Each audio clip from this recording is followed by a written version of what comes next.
ಅದಕ್ಕೆ ಸೇರ್ದಾರು ನೀವು ಅವ್ರ ವಿರುದ್ಧ ಶೆಡ್ ಹೊಡ್ರಿ, ನಿಮ್ಮ ಹಿಂಬಾಲ್ ನಾವು ಅದೀವು, ನಿಮಗೆಲ್ಲ ಓಟ್ ಹಾಕಿ ತರ್ತೀವು, ನೀವೇನೈತಿ ರೈತರ ಪರವಾಗಿ ಕೆಲಸ ಮಾಡ್ರಿ ಅನ್ನುವಂಥ ಆದೇಶವನ್ನು ಕೊಟ್ಟಿದ್ದಾರೆ.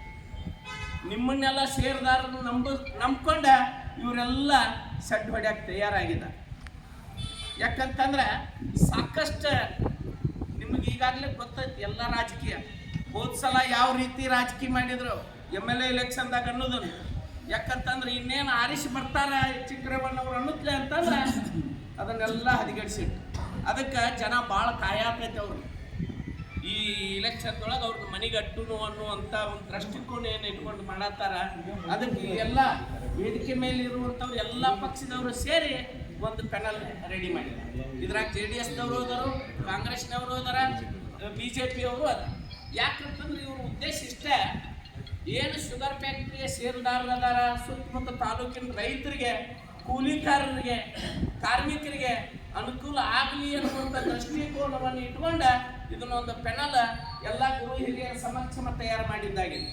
ಅದಕ್ಕೆ ಪೂರ್ವದೊಳಗೆ ರಾಜಿ ಸಂಧಾನ ಮಾಡೋನು, ಫ್ಯಾಕ್ಟ್ರಿ ಹೊರೆ ಆಗಬಾರ್ದು, 70-80 ಲಕ್ಷ ರೂಪಾಯಿ ಹೊರೆ ಆಗಬಾರ್ದು ಅನ್ನುವಂಥ ದೃಷ್ಟಿಕೋನ ಇಟ್ಕೊಂಡು ಭರತಗೌಡ ಪಾಟೀಲರು, BF ಪಾಟೀಲರು, ಬಸವರಾಜ ಹಿರೇರೆಡ್ಡಿ ಅವರು, ಇಲ್ಲಿರುವಂಥ ನಾಯಕರು ಎಷ್ಟೋ ಜನ ಸೇರಿಬಿಟ್ಟು ಅವ್ರ ಜೊತೆ ಸಂಧಾನಕ್ಕೆ ಹೋದ್ರು. ಸಂಧಾನಕ್ಕೆ ಹೋದ್ರೆ ಮಾದೇವಪ್ಪನ ಕೂಡ ಸಂಧಾನಕ್ಕೆ ಹೋದ್ರು, ಮಲ್ಲಣ್ಣನ ಕೂಡ ಸಂಧಾನಕ್ಕೆ ಹೋದ್ರು. ಅವ್ರು ಹೇಳಿದ್ರು ಭರತಗೌಡರಿಗೆ 2 ಸೀಟ್ ಕೊಡ್ತೀವಿ ನಿಮ್ಗೆ, ನೀವಿಬ್ರು ಏನು ಇದನ್ನ ಮಾಡಕ್ಕೆ ಹೋಗ್ಬೇಡ್ರಿ, ನಮ್ಮ ಪೆನಲ್ದಾಗಿರ್ರಿ, ನೀವು ಸದಸ್ಯರಾಗಿರಿ, ನಿಮಗೇನೈತಿ ನಾವು ಹೇಳ್ದಂಗೆ ಕೇಳ್ಕೊತ ಹೋಗ್ರಿ.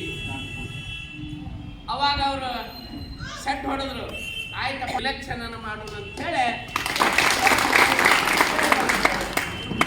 ಅದಕ್ಕೆ ಈಗಾಗಲೇ ತಮಗೆ ಸಾಕಷ್ಟು ಅನುಭವ ಐತಿ ಇಲೆಕ್ಷನ್ ಏನು ಅನ್ನೋದು. ಅದಕ್ಕೆ ಈ ದೃಷ್ಟಿಕೋನ ಇಟ್ಕೊಂಡು ಇಲ್ಲಿ ಏನು ಹೊಸ ಪ್ಯಾನಲ್ ಐತಿ. ಯಾಕಂದ್ರೆ ಈಗಾಗಲೇ 15 ವರ್ಷ ಅವರು ಆಡಳಿತ ನಡೆಸಿದ್ರು. 15 ವರ್ಷ ಆಡಳಿತ ನಡೆಸಿದ್ರೆ ಒಂದು ಗ್ಯಾಂಗಿನವ್ರನ್ನ ಸರಿಯಾಗಿ ಕೊಡಲಿಲ್ಲ.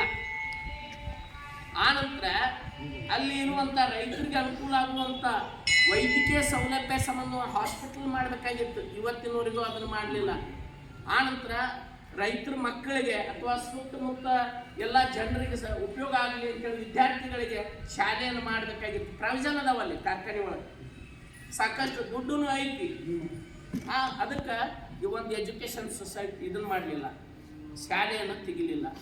ಅದೇ ರೀತಿ ಒಂದು ಕಲ್ಯಾಣ ಮಂಟಪ ಮಾಡ್ಬೋದಿತ್ತು ಎಲ್ಲ ರೈತರಿಗೆ ಕಡಿಮೆ ದರದೊಳಗೆ, ಅಲ್ಲೆಲ್ಲ ಅವರು ಉಪಯೋಗ ಆಗಲಿ ಅನ್ನುವಂಥ ದೃಷ್ಟಿಕೋನ ಇಟ್ಕೊಂಡು ಒಂದು ಮಾದರಿಯಾಗಿ ಒಂದು ಕಲ್ಯಾಣ ಮಂಟಪ ಮಾಡಬೇಕಾಗಿ ಅದ್ರ ಬಗ್ಗೆ ಯಾವುದೂ ವಿಚಾರ.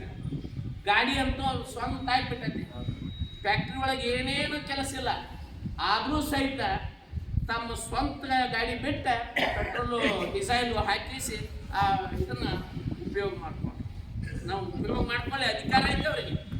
ಆಗ ಜನ ಏನಂತಾರ ಅನ್ನೋದರ ಬೇಕಲ್ಲ, ಸೇರ್ದಾರ ಏನಂತಾರ ಅನ್ನೋದರ ಬೇಕಲ್ಲ ಅವ್ರಿಗೆ ಒಂದು ಸತ್ತರ. ಯಾಕಂದ್ರೆ ನೀವು ಇದೇ ರೀತಿ ಅವ್ರು 3 ಪೀರಿಯಡ್ ಅಧಿಕಾರ ಕೊಟ್ಟಂದ್ರೆ ನಾಳೆ ನಾವು ಮಗನ ಅಧ್ಯಕ್ಷರು ಮಾಡ್ತಾನ. ಈಗ ನಮ್ಮ ತಮ್ಮನ ಮಾಡಿದ, ನಾಳೆ ಅವ್ನ ಮಗನ ಅಧ್ಯಕ್ಷರು ಮಾಡ್ತಾನೆ. ಹೇಳೋದು ಯಾರೇ ಇಲ್ಲ ಅನ್ನುವಂಗಾಗೈತಿ. ಯಾಕಂದ್ರೆ ಇದು ರಾಮದುರ್ಗ ತಾಲೂಕ ಮಹಾರಾಜನ ಓಡಿಸಿದಂಥ ಮತದಾರರಲ್ಲಿ ಪ್ರಜ್ಞಾವಂತ ಯುವಕರದಾರ, ನಾಯಕರದಾರ. ಅದಕ್ಕೆ ಅದನ್ನು ಮರುಕಳಿಸ್ಬೇಕಾಗೈತೆ ನಾವು ಇವಾಗ.